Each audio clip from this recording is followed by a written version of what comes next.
Welcome to No Borders with Brian and Carrie. In today's episode, what we are going to be discussing is ways that you can avoid burnout and fatigue while you are traveling full-time, because it's a real thing. Yeah. Absolutely, it's a real thing, and we've kind of evolved and changed things as we've been traveling the last 3 years to avoid this. And once we think we're on track, we end up pivoting again, and we've had to do that a few times in the last, I'd say, 2-3 months. Right. And so in this video, what we're going to be talking about or listing off for you is kind of the top 10 areas that we have found that have, by kind of, I guess, reining those areas in and figuring them out, they have really helped us navigate and avoid that burnout and fatigue. And the number one area is setting boundaries. Yeah, we've set a lot of boundaries, not only on the length of time that we're away from home traveling, but even our day-to-day activities. We've kind of, I would say, just taking things in stride and slowed down a little bit. I think the really key element for the setting boundaries is how long that you are going to be traveling for. You know, when we first started, we were 7 months because of the way time just aligned, and then we adjusted that to about 5 months, and now we've decided to adjust that to 3 months. And so I think the whole point of that being is that you have to just decide what is going to work best for you. Yeah. You know, we're going to be out for 3 months at a time, and we're going to be home more often, but for shorter amounts of time. Mm-hmm. And we think that's going to keep our excitement up for leaving home, and we're always excited to go home. Mm-hmm. We're always excited to go home. But sometimes, like the last time we were home, we were for over 2 months. Yeah. And that might have been too long. So we're trying to figure out the balance of how we want to do our slow travel. Yeah, and kind of backtracking to the 2 months we were home, it was about 2.5 months, and we did that because of a house sit that we were specifically lined up to do. Right. Normally we wouldn't stay home that long, but you know, we're just feeling that like that 1 month home at a time, but then being on the road for 3 months is going to be a better balance for us. And for me personally, saying goodbye to my family and my, kids and grandkids and my friends, and then being gone only for 3 months doesn't seem like that as hard of a goodbye as when we would be gone for 5 months. It seemed like a very hard goodbye. Right. Some friends you don't see 3 months anyway. Mm-hmm. When you're home, you're still great friends, obviously, but you're busy. You got this going on, you got that going on, and you get together once every 2 or 3 months, so it's really not that much different. We think, by the way we're going to do it moving forward. Yeah, and I think that kind of the really key area of this is you're going to find what works best for you. Like we said, we have veered and changed, and we may still continue to be making changes. Who knows if this new schedule for us is going to work. Right. But I think that really just being flexible in your scheduling and being open to trying something new is probably the very key area here, because you're going to find what works for you. Yeah, we've talked to a few people in person and on the YouTube channel about this very thing. Some stay out for a longer period of time, and some, they're going to try 3 weeks and see how they do. Mm-hmm. Some are going to try 2 months and see how it works.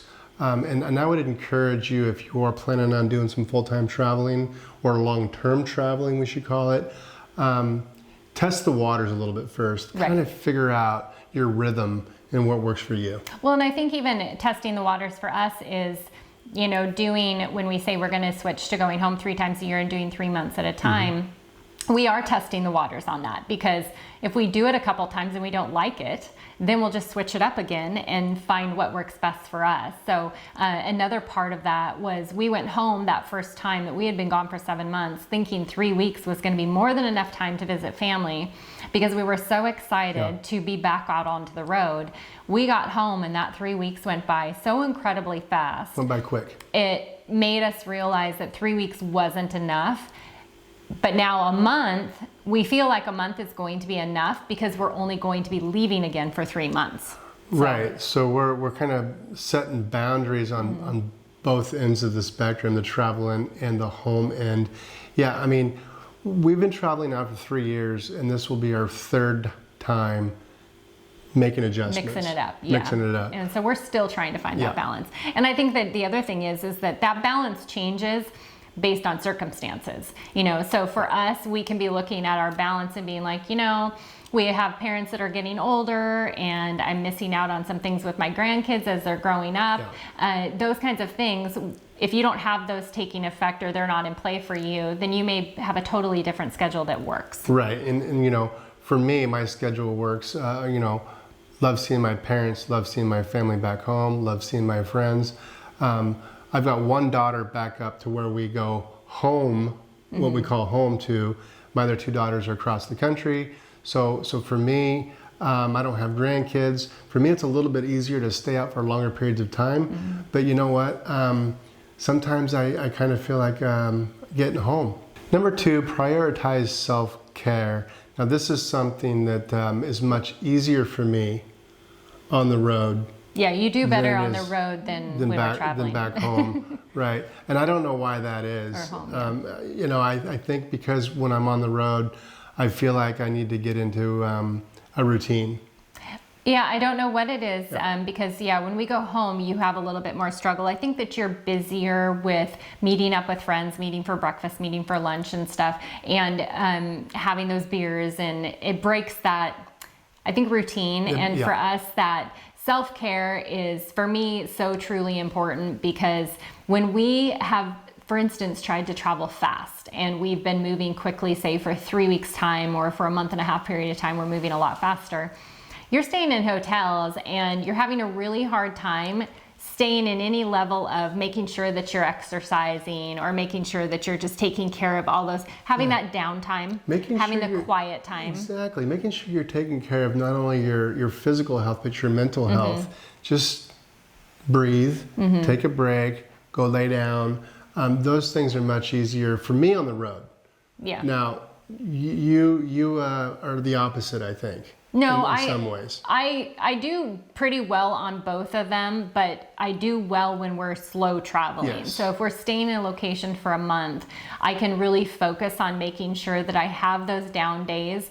If there's a day that we don't have anything that we necessarily want to go do, it may be a day where I just relax and watch a movie and take a nap, and that's okay, you know? And so, yeah, when we're moving faster, then that's where I struggle with it's more difficult. It's more difficult for me too. Mentally, I think, as much as physically. Physically, we're always walking, but mentally, it's a challenge. So make sure you take care of that. Make sure you prioritize your mental health. Yeah. Now the next one, number 3, is making sure to stay within some kind of a routine. I think that this for us takes that like not hitting burnout stage.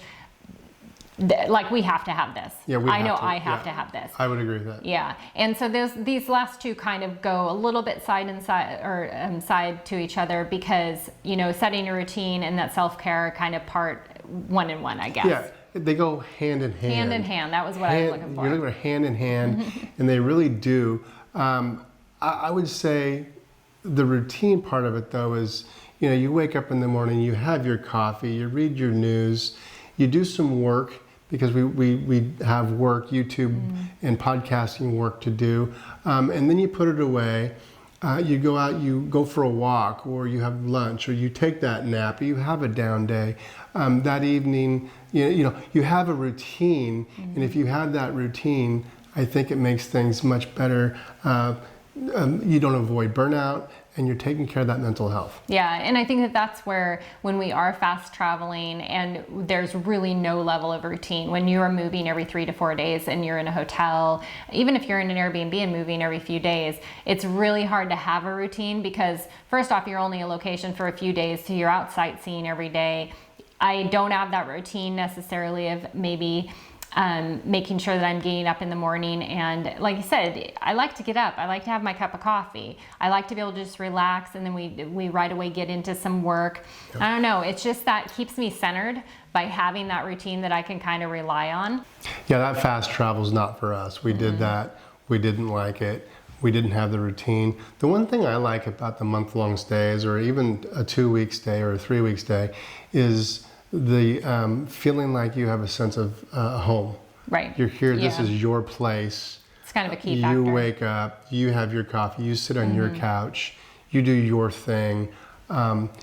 everything else can wait until later. If I'm in a hotel room, it's not mine. No, exactly. And you don't feel like you unpacked your bags and that you're actually settled in and living, and that's a huge part of it.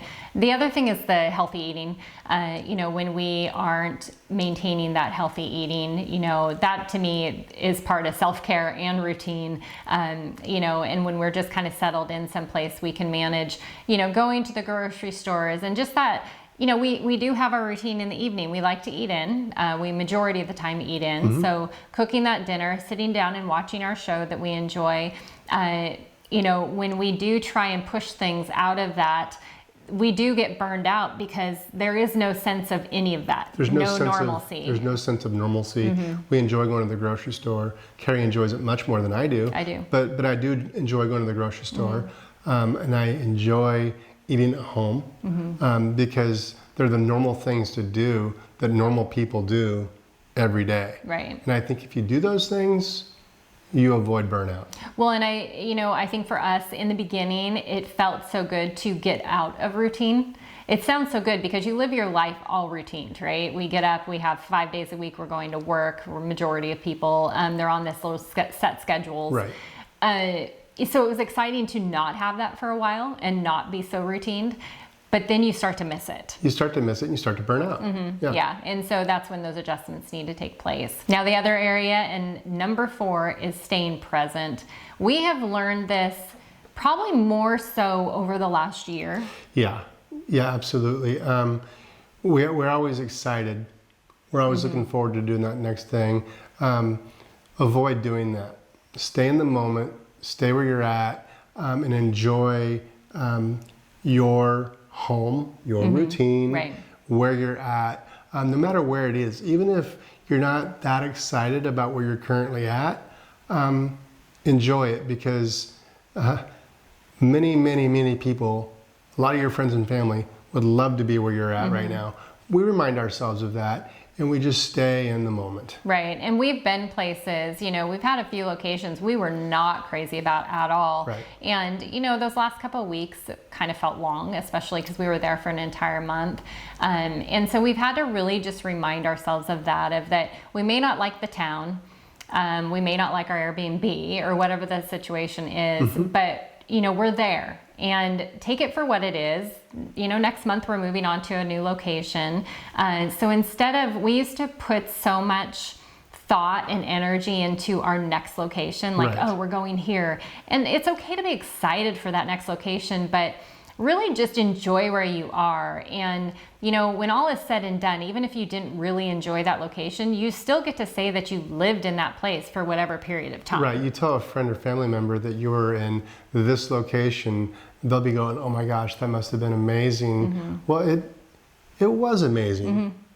Right. It was amazing. And just remind yourself, I think part of it is slow your brain down. Right. And slow your brain down and just relax and enjoy the moment. Just stay present where you are at.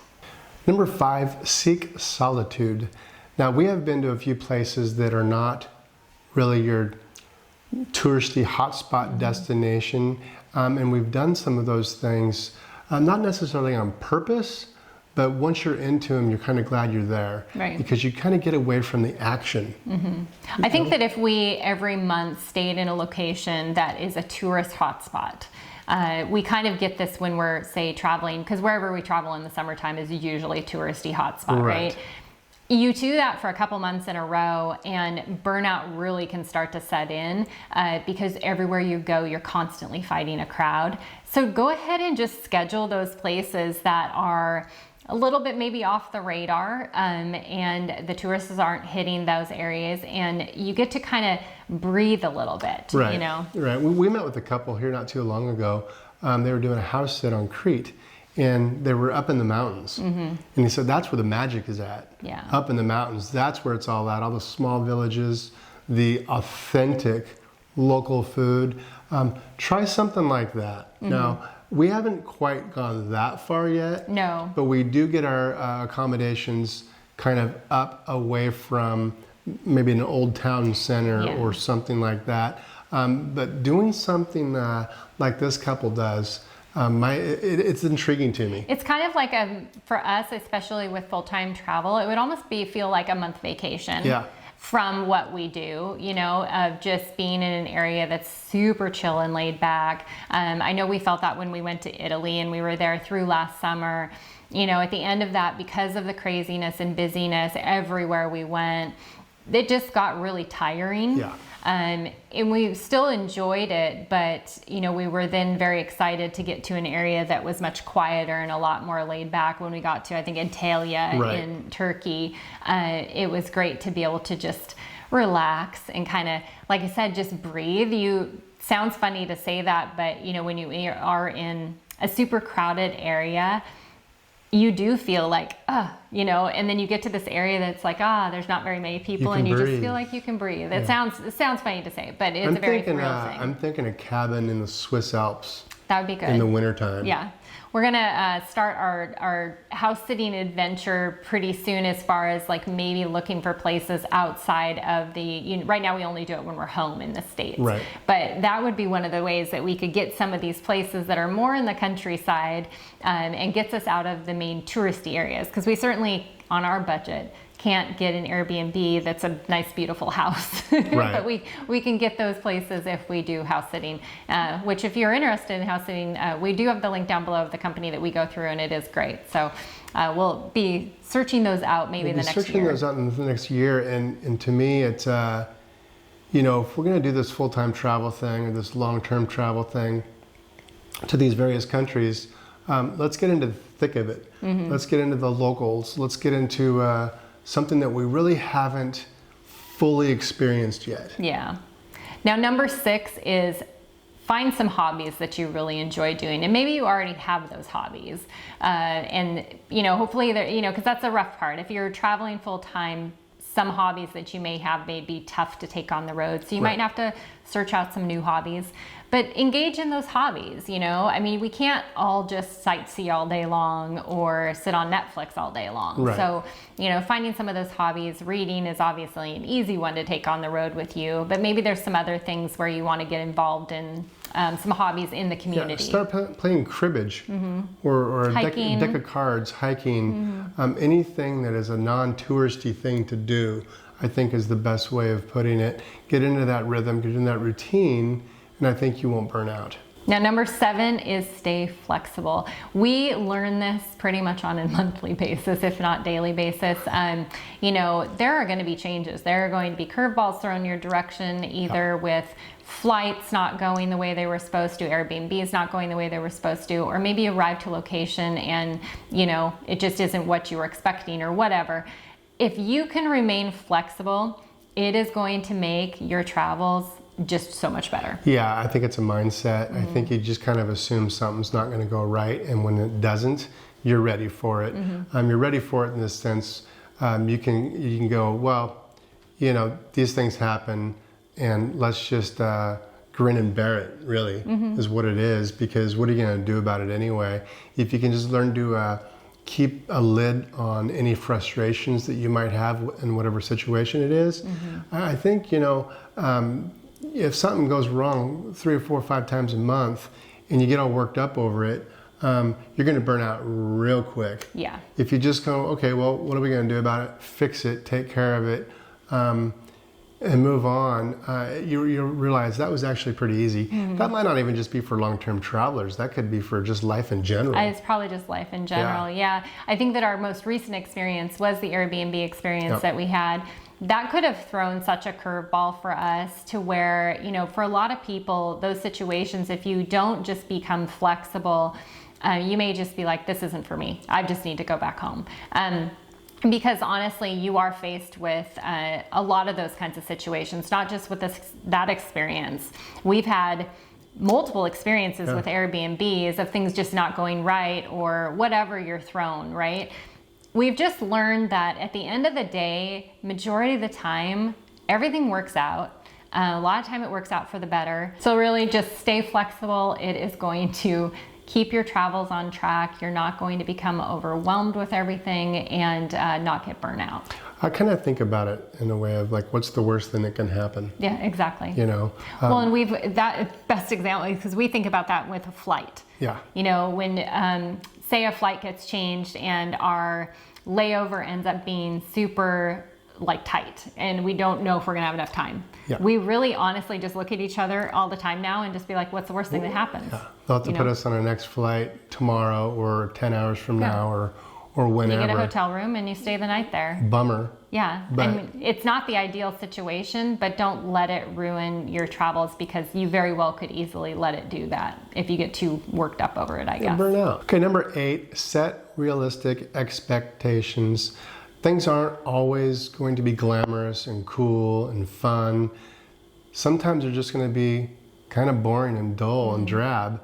Kind of expect that going in. Yeah, I think that is something we've also very much learned, is that it was okay to arrive, say, to a location, and you know, sometimes you can set those expectations really high. We have learned very quickly it's best to never set a whole lot of expectations. Don't set an expectation. We look forward to a place, but we have had those expectations just smashed when we arrive, and it's like nothing that we anticipated, or like we said, we just really didn't like it as much as we thought we were going to. Right. By not having those expectations set, it's very easy when you arrive someplace then to be like, yeah, it's not really our favorite place, because you didn't have really high set expectations. Right. You know, that's one of the things about YouTube and travel videos.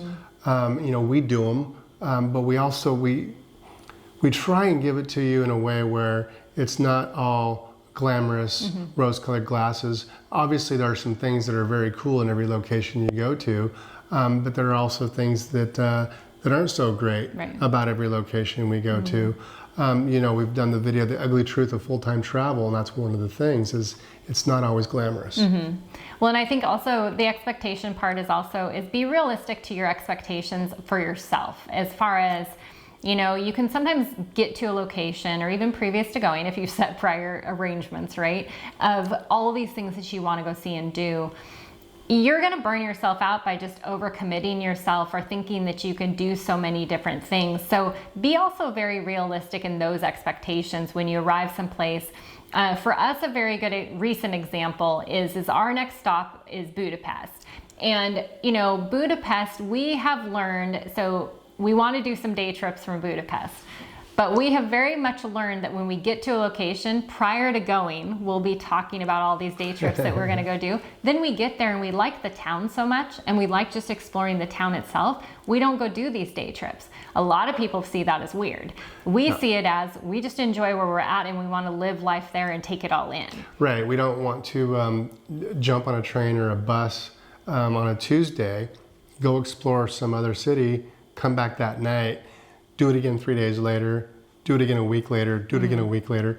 To us, that's burnout. Yeah. That's work, and that's going to be exhausting if you do that month after month after month. Now, there are going to be times where you're in Budapest and you want to go over to Zagreb, for example, or something like that. That's fine, do that. We might do that, we don't know, but what we're not going to do is we're not going to book all these things in advance. Right. Because if we book them in advance, then we have to do them. Right. And if we have to do them, then we're going to burn out. Then we're going to burn out. Yeah. So just be very realistic of what you can take in. What you can take in, and maybe wait until you get there and kind of see what you've got, what your feeling of the location is before putting expectations of what you want that entire month or the amount of time that you're there to look like. Now, number 9 is take breaks. Now, we kind of covered this in the beginning of our time going home, but it's another just really key element to make sure that you're working into your entire years of travel, or your year of travel, right?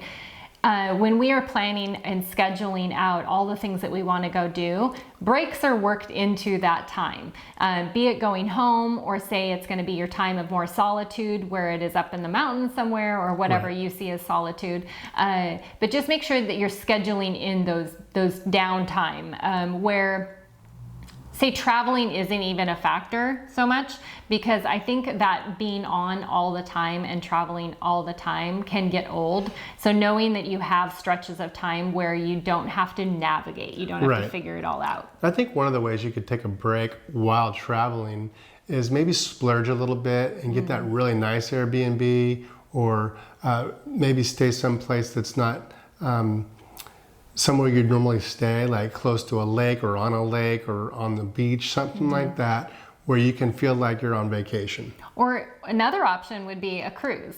You know, because the one advantage of a cruise is, and even if you're not a huge cruise person, a cruise is a break. You don't have to unpack your bags and move to the next location, or pack your bags and move to the next location. You don't have to think about dinner. You don't have to think about entertainment. Right. You don't have to think about where you're going to go to next, because they just bring you there. So cruises in that aspect, I think, can be, I kind of look at them as a break, because I don't have to think about anything. There's no planning involved. And to me, that's probably one of the key things I look for when I'm talking about we need downtime or we need a break, is where I'm not having to plan anything. Right, it's a vacation from your travel. Remember, you're not on vacation, you're living.